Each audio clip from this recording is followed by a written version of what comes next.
I'm going to Chaman, and guys, today in this video, I want to inform you guys that I have already started my ML series program.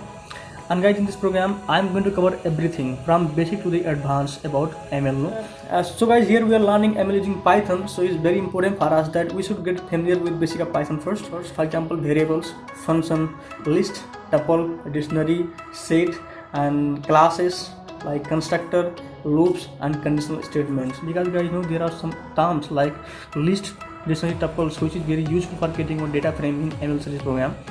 So guys, we are going to learn them first, and then after that guys, we are going to jump into machine learning program. For example guys, we are going to start from how to plot a graph with some important libraries. Because guys, that like learning ML is all about knowing libraries. So we are going to learn some those libraries first. For example, pandas, NumPy, matplotlib, Seaborn, linear model. So guys, learning ML is all about library. So we are going to learn the basic library first, and then guys, we are going to learn about the supervised learning, a technique used in supervised learning. For example, linear regression, logistic regressions, random forest classifier, decision tree maker, and guys, support vector machine. There are many techniques.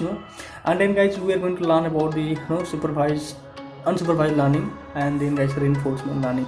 So guys, this is the quick channel update that I wanna give you guys. Thank you so much.